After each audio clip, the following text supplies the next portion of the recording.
Nakakalmot ka din ba kapag nasasa na siya? Yan ang ating pag-uusapan ngayon.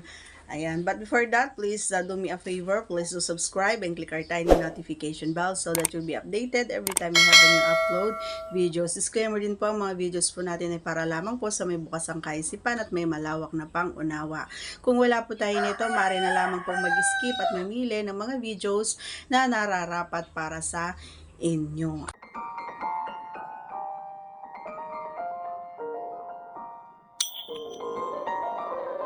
Ayan, super init ng panahon ngayon and mamayang gabi ay uulan na naman.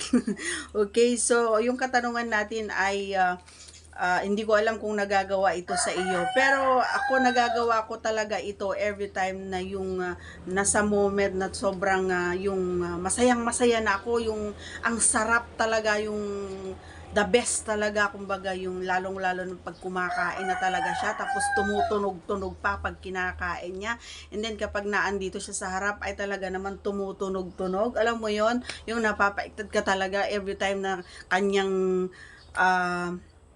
alam mo yon, yung parang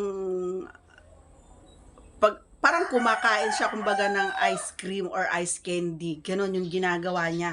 So yun yung time talaga na napapahawak ako dun sa likuran niya, na talagang minsan nababa talaga yung aking mga juko. Pero alam niyo mga Maricoy, hindi naman natin mapigilan na yan eh. Hindi talaga mapigilan yan. Pero parang kasama na yan eh.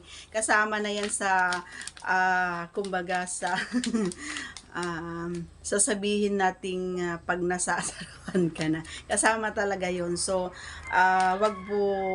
wag natin bigyan ng kumbaga ng masama, kumbaga every time na ginagawan tayo ng ganon ng ating mga kapareha. Kasi kahit naman mga boys, ginagawa din yan sa atin, ano, lalo na kapag nasa likod.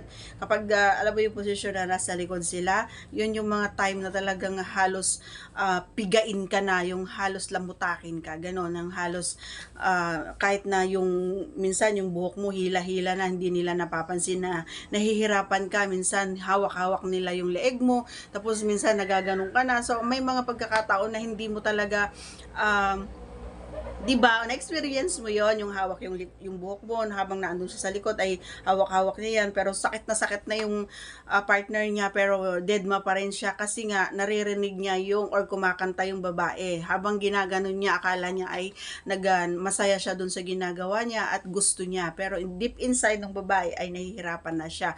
Yung iba naman yung hinahawakan yung leeg, ganyan, pero sa mga part ng may mga babae na gustong-gusto yung ganun, no?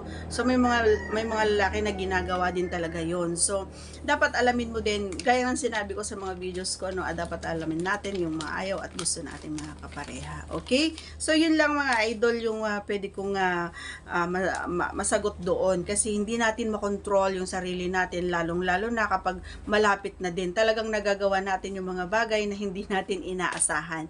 Okay? In the end, pinakamaganda pa rin yun ay matapos kayo parehas, yung lalong-lalo na kapag sabay kayo. That's all for today's video. Once again, if you are not yet connected, please do subscribe and click our tiny notification bell so that you'll be updated every time we have a new upload videos. Thanks for watching, everyone. See you again on our next vlog. Bye!